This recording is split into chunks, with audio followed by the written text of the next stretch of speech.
এজন্য বিশ্বনবী বললেন আল কবর রাউদাতুম মিন রিয়াদিল জান্নাহ আও হুফরাতুম মিন হুফারিন নার। কবর হলো কারো জন্য জান্নাতের বাগান, কারো জন্য জাহান্নামের গর্ত।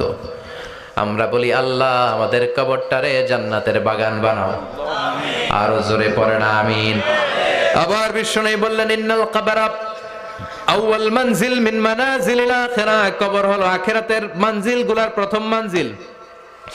আখিরাতে একটার পরে একটা অনেকগুলো স্টেশন আপনাকে পার হতে হবে। প্রথম স্টেশনটার নাম হলো কবর। প্রথম স্টেশনের নাম কি? এই কবর নামক স্টেশনে যদি আপনি মাফ পেয়ে যান, সামনের সব স্টেশনগুলোতে মাফের ব্যবস্থা করবে কে? আল্লাহ।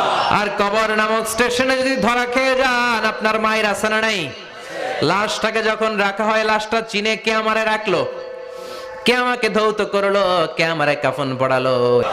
এজন্য কবরের আযাব থেকে বিশ্বনবী পানাহ চেয়েছেন। বিশ্বনবী